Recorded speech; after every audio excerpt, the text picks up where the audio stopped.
All right, so we're diving into India's economic outlook for 2025 today Okay. and using a report from 361 Asset, Mm. which is an Indian investment firm. Yeah, which And one thing that really jumped out at me, was all this talk about a rural boom. yeah. They're saying rural India is surging, but urban areas are kind of struggling. Yeah, it's fascinating, isn't it? It's like there are two different economies happening at the same time. Right, almost like a tale of two Indias. Exactly. So what's driving this rural surge? I mean, is it really all it's cracked up to be? Well, the report points to a really strong agricultural season, Oh. bumper harvests and things like that. Mm-hmm. And that's translating into higher incomes for farmers. Makes sense. And they're spending that extra money, particularly on things like two-wheelers. Oh, interesting. Yeah, there's been a huge surge in demand for motorcycles and scooters in rural areas. So it's like a mini consumption boom fueled by agriculture. Exactly. But meanwhile, in the cities, things seem a bit more subdued. Yeah. The report talks about weak car sales, and even consumer goods companies are feeling the pinch. Yeah, they are. I mean, I thought with India's growing middle class, urban consumption would be the main driver of growth. Yeah, you would think so, right? Yeah. But it seems like there are some headwinds. Like what? Well, inflation is a big factor. Oh, right. Inflation's been a global issue. Yeah, and India is no exception. But what's driving it there specifically? Vegetable prices, believe it or not. Vegetable prices. Yeah, they've gone through the roof, Wow. really pushing up overall inflation above the RBI's target. So that's hitting urban consumers the hardest. It is, yeah. Because they spend a larger proportion of their income on food. Exactly. So while farmers are benefiting from higher crop prices, Yeah. city dwellers are feeling the squeeze at the grocery store. Yeah, it's a tough situation for them. But wait a minute, the report also mentioned something about core inflation being under control. Right. Right. What's the difference? So core inflation excludes those volatile food and fuel prices. And it's been relatively stable, Interesting. which suggests that this current bout of high inflation might be more of a temporary blip Okay. due to those specific supply chain issues with vegetables. So not necessarily a sign of a deeper systemic problem. Right. So there's hope that urban consumption could rebound Yeah, there is. if those vegetable prices start to cool down. Exactly. And the report mentions some early signs of a recovery, right? Yeah, they talk about increased hiring in the IT sector, which is obviously a good sign for urban employment. Okay. And car sales actually saw a bit of an uptick during the recent festive season. Okay, so there's a glimmer of hope for the urban consumer. Yeah, it seems so. But let's shift gears a bit and talk about jobs. Okay. The report mentions that the quality of job creation is a concern, Yeah, that's a big issue. even with the economic growth. I mean, what's the story there? Well, it seems like a lot of the new jobs being created are in the informal sector. So not the kind of stable, well-paying jobs that really boost an economy. Right, exactly. And they also mentioned something about a rise in helper roles. Yeah, which are often low-paying and lack benefits. So it's not just about the quantity of jobs, but the quality. Absolutely. The kind of jobs that can really lift people into a more secure and prosperous life. Yeah, It seems like India's growth story needs to be more inclusive. you're absolutely right. So we've got this booming rural economy, struggling urban centers, and questions about the nature of job creation. Yeah, It's definitely a complex picture emerging, it is. and it reminds us that we need to look beyond those headline GDP numbers Yeah, the details matter. to really understand what's going on. Exactly. Now, speaking of understanding the details, let's move on to the debt outlook. Okay. The report mentions a global shift in monetary policy. Yeah, that's something to watch closely. So what's happening globally, and how does it affect India? Well, a lot of central banks in developed countries are starting to ease monetary policy. Okay. Lowering interest rates to try and stimulate growth as inflation cools down. But in India, it's a different story. Right, because they're still dealing with those high vegetable prices. Exactly. So the RBI is kind of stuck between a rock and a hard place. Yeah, they're in a bind. They need to control inflation, but they also want to support economic recovery. Yeah, it's a balancing act. So what are they doing? Well, for now, they've kept interest rates steady, but they've changed their stance to neutral. Neutral. Yeah, which basically means they're ready to act if inflation gets out of hand. So they're walking a tightrope. They are. But what does this all mean for India's debt market? Well, the report suggests the outlook is actually quite favorable. Really? Yeah, the government is committed to fiscal consolidation. Meaning? They're trying to reduce the budget deficit, Okay. which means they'll be issuing fewer government bonds.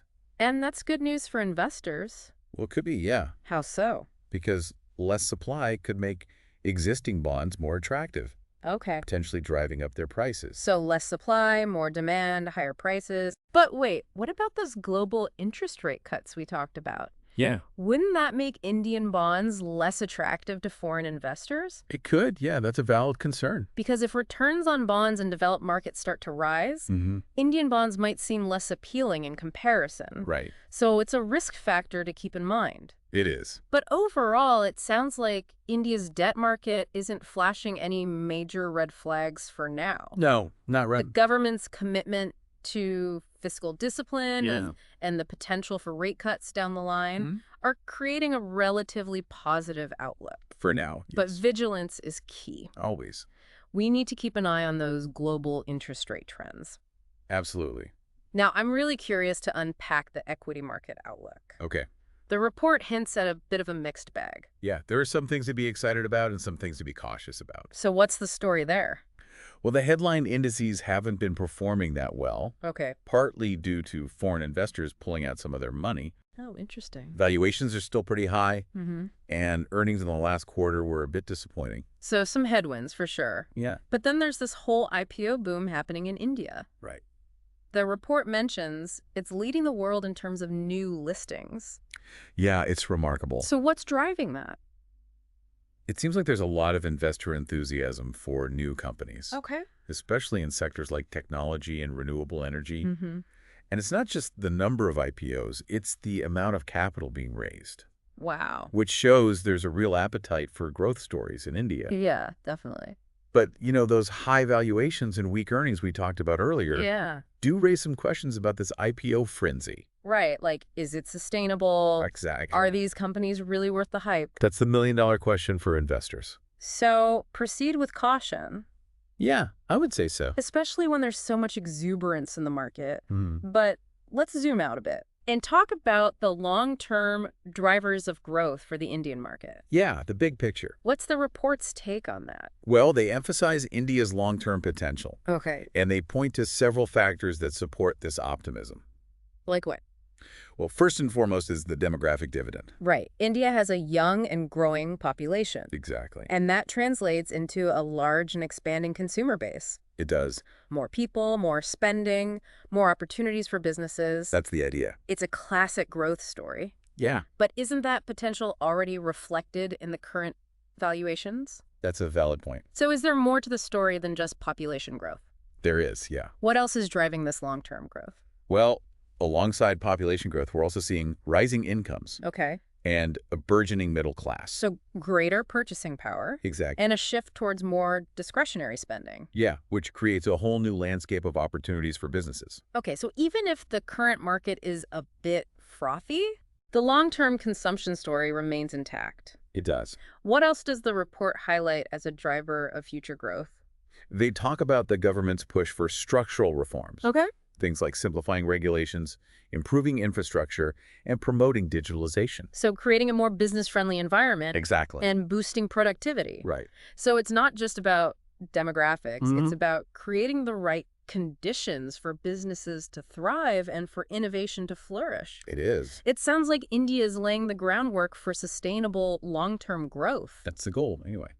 But reforms take time to show results, right? They do. And the report did mention some potential risks like the global economic slowdown and political uncertainty. Yeah, those are definitely factors to consider. So how should investors weigh those concerns against the long-term potential? Well, it's all about balancing optimism with a healthy dose of realism. Okay. India's long-term potential is undeniable, Mm-hmm. but investors need to be mindful of those risks and factor them into their decision-making process. Which means doing your homework, Absolutely. understanding the political landscape, Yeah, and maybe even diversifying your investments to mitigate risk. that's always a good idea. This has been an incredibly insightful deep dive into India's economic outlook. It has been fascinating. We've covered a lot of ground, We have. from macro trends and debt dynamics Mm-hmm. to the nuances of the equity market Yeah. and the long-term drivers of growth. It's a complex but exciting story, It is. and I think there's a lot more to uncover as we delve deeper. I agree. So let's continue this conversation and explore some of those finer points. Sounds good. Let's do it. So we've established that India's long-term prospects are bright, but the market is sending mixed signals right now. What advice does the report offer for navigating this complex landscape? Well, one thing they emphasize is the importance of looking beyond just those headline indices Okay. and really delving deeper into relative performance. Mm-hmm. Like, what do you mean by that? Well, for example, they highlight the distinction between large cap stocks and small and mid cap stocks. Right, right. Because while small and mid caps often have that allure of high growth potential. Yeah, everyone wants to find the next multi-bagger. But Exactly. they could also be more volatile, right? They can, yeah. Especially in uncertain times. Exactly. And the report mentions that valuations for small and mid caps have really skyrocketed, You have, yeah. making them more vulnerable to market swings. Yeah, that's definitely a risk to consider. So they're suggesting that large cap stocks might offer a more balanced risk reward proposition right now. They are? Yeah. It's like the tortoise and the hare, right? Uh-huh, yeah, kinda. Slow and steady wins the race. Especially when the terrain is a bit rocky. Exactly. So maybe those big established companies are a safer bet in the current climate. Yeah, they tend to be more resilient during periods of uncertainty. But what if someone is looking for that extra edge, that sector poised for breakout growth? Yeah, that's a good question. Where should they be looking?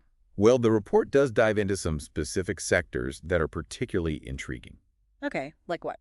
Well, remember how we talked about the rural boom? Yeah, yeah. Well, that's creating some exciting prospects for companies that are focused on agricultural technology, Ah, rural infrastructure, and consumer goods that are specifically tailored to those rural markets. so tapping into that underserved market where demand is surging. Exactly. Yeah. Yeah, it's about finding those pockets of growth within the larger economic landscape. But what about the urban consumer? Are there any bright spots there despite the current challenges? There are, yeah. Like what? Well, the report points to opportunities in sectors that are being driven by rising incomes and lifestyle changes, Okay. even within urban areas. So what kinds of sectors are we talking about? Well, things like premium consumer goods, healthcare services, and maybe even certain segments of real estate that are catering to that aspirational middle class. So it's all about understanding those micro trends within the larger economic picture. It is, yeah. But with so much information to digest, how can an investor really discern between genuine opportunities and mere hype? That's where critical analysis comes in. Right. The report really stresses the importance of scrutinizing a company's fundamentals. Okay. Look beyond the flashy marketing and really assess their earnings growth, their debt levels, management quality, Yeah. and their overall business strategy. Essentially, due diligence is crucial, It is, absolutely. no matter how tempting a company's story might sound. Right. Don't get swept up in the hype. But let's face it, even with meticulous research, investing in emerging markets like India comes with its share of volatility. Oh, yeah, for sure. So how can investors manage those risks? Well, the report acknowledges that volatility, Mm. and it actually provides a really compelling visual reminder of why patience is key in these markets. Oh, really? What is it? They include a chart comparing Sensex returns over different time horizons. And it really highlights the dramatic difference between those short-term, one-year returns, which are all over the map. Yeah, those can be pretty wild. Yeah, and the smoother upward trajectory of five-year returns. Interesting. So it really underscores the fact that short-term market movements are often driven by noise and sentiment. Oh, yeah, for sure. Global events, political developments, Mm-hmm. even a single tweet can send the market into a frenzy these days. It's true. But if you focus on the long game, Yeah. on India's underlying economic strength, Mm. those short-term blips become much less daunting. So ride out the waves Exactly. and keep your eyes on the horizon. That's the key. Now, that's reassuring advice, especially for someone who might be new to investing in emerging markets. Yeah, I think it's important to keep that long-term perspective. But beyond demographics and reforms, what other long-term drivers are working in India's favor? Well, the report highlights a crucial factor that I think often gets overlooked: What's that? India's entrepreneurial spirit. We're seeing a surge in startups, innovation hubs, Right. and a growing pool of skilled talent. It's like a breeding ground for new ideas and disruptive technologies. It is. And that kind of dynamism can really propel an economy forward. Absolutely. It's not just about replicating existing models. No. It's about creating new solutions, Mm-hmm. tapping into a globalized market, Yeah, and becoming a leader in emerging fields. exactly. So we've got this unique combination of factors at play. We do. A young population with rising incomes, Mm-hmm. a government that's pushing for reforms, Yeah, and a vibrant entrepreneurial culture. it's a potent mix. It is. And the report suggests that this convergence of trends is creating a really fertile ground for long-term growth and investment opportunity. That's exciting. It is. But even with all these positive signs, there are bound to be bumps along the way, Of right? course. No investment is without risk. Exactly. So what are some of the potential risks that investors should be aware of? Well, the report cautions against complacency, Okay. and it does highlight Here. several potential challenges. Like what? Well, one is the global economic slowdown. Oh, right. If major economies falter, it could have a ripple effect on India's growth prospects. Yeah, that interconnectedness of the global economy is a double-edged sword. It is. India can benefit from global growth, but it's also vulnerable to global downturns. Absolutely. So that's definitely something to keep an eye on. It is. What else? Well, another risk factor is the political landscape. Oh, right. Elections are coming up. Yeah, and political uncertainty can sometimes create volatility in the markets. I imagine so. Policy changes or a shift in government priorities can really impact business confidence Yeah. and investor sentiment. It's a reminder that investing in emerging markets often requires navigating a more complex political landscape. It does. You can't just focus on the economic indicators. No, You have to understand the broader context. exact. Are there any other risks that the report highlights? Yeah, one more I wanted to mention is the potential for social unrest. Oh, right. We talked earlier about inequality and the challenges of job creation. Mm-hmm. If those issues aren't addressed, Yeah. it could lead to social tensions that might disrupt economic stability. So it's not just about economic indicators. It's Yeah. about social and political factors as well. It's about understanding the bigger picture. It is. And that's why the report emphasizes the importance of staying informed, conducting thorough research, and diversifying investments to mitigate those risks. This has been an incredibly insightful deep dive into India's economic outlook. It has. We've covered a lot of ground, We have. from booming rural markets to the challenges faced by urban consumers. We've Yeah. delved into the complexities of the debt and equity markets. And I have to say, it's a lot to process. It certainly is. India's economic story is multifaceted, Yeah. full of contradictions and nuances. It is. But that's also what makes it so fascinating. It does. And potentially rewarding for investors. For sure. All right, so we've explored the highs and lows, Yeah.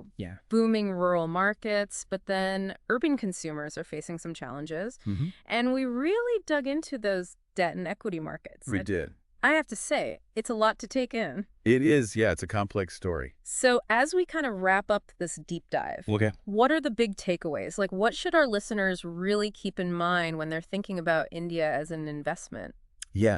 Well, I think one of the most important things is that demographic story. Right. India's got this young and growing population, Mm-hmm. and incomes are rising. Yeah. So that creates this powerful engine for consumption-led growth. So even with all the uncertainty in the world right now, Yeah. that long-term demand, that's not going away. No, not at all. And that really has implications for a lot of different sectors, right? It does. Yeah. We talked about the potential in rural markets, Yeah. but even in cities, those rising incomes, Mhm. people want more. They're going to spend more They are. Yeah. on things like premium consumer goods, healthcare, education, financial services. Exactly. It's about tapping into those aspirations of a growing middle class. But demographics alone aren't enough, right? No, definitely not. We also need the right policies, Yeah. reforms to Yeah. really support sustainable growth. Exactly. And the report did highlight, the government's focus on things like infrastructure, Mm-hmm. easing regulations, creating a digital economy. All aimed at attracting more investment. Yeah, making it easier to do business. But reforms, those take time. They do. And there are risks, right? There are. We talked about the global slowdown, political uncertainty. Yeah, those are real concerns. So how should investors kind of balance that optimism about the long term with those very real risks? I think it's about being, cautiously optimistic, Yeah. recognizing that India has huge potential, Mm-hmm. but also being aware of the challenges. And maybe diversifying your investments a bit. Yeah, that's always Yeah. a smart move.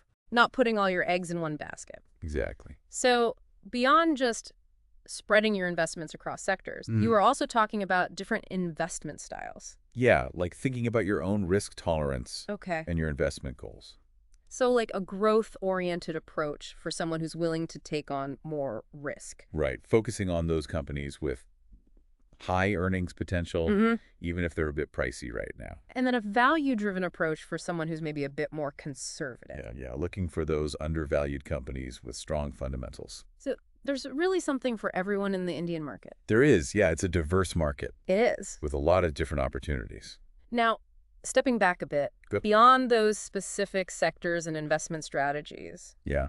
what are some of the broader insights from the report? Well, one thing they really stress is patience. Okay. India's growth story is a marathon, not a sprint. Right. There are going to be bumps along the way, Yeah. market corrections, Mhm. unforeseen challenges. But if you believe in the long-term story, Yeah, you gotta ride out those waves. exactly. Keep your eyes on the horizon. And then the other big thing is, staying informed. Yeah, continuous learning Yeah, because the Indian economy is constantly evolving. it is. It's dynamic. New sectors are emerging, existing ones are transforming. So it's not enough to just invest and forget about it. No. You gotta stay engaged. Yeah, keep your finger on the pulse. Exactly. Be ready to adapt. Well, this deep dive has given us a lot to think about. It has. We've explored the opportunities, the challenges, Yeah, and the complexities of investing in India. it's a fascinating market. And while the report offers a lot of valuable insights, It's tough. I think it's also important for investors to form their own conclusions. Absolutely. Do your own research. Yeah, don't just take our word for it. Think critically. So before we sign off, Okay. I want to leave our listeners with a question. Okay. It's something we've kind of touched on but haven't really explored. Okay. Given everything we've learned, Mm-hmm. what are the ethical considerations? Oh, yeah. Yeah, that's important. When you're investing in India, Yeah. a country that's dealing with inequality, Mm-hmm. environmental sustainability. Yeah, those are big issues. So as you're exploring those investment opportunities, Yeah. think about the impact. The impact, yeah. Are you supporting businesses that are contributing to a more equitable and sustainable future? That's a great question to ask yourself. It's about aligning your financial goals Yeah. with your values, Exactly. making sure your investments aren't just profitable, Mhm. but also responsible. Because in the end, responsible investing isn't just about mitigating risk. Right. It's about shaping a better future for everyone. Well said. I couldn't agree more. It's about making a positive impact. And on that note, this wraps up our deep dive into India's economic outlook. It's been a great discussion. I hope our listeners feel a little more prepared to navigate this complex and fascinating market. I hope so too. Thanks for joining us. Thanks for having me. We'll be back next time with another deep dive into the world of finance. Sounds good.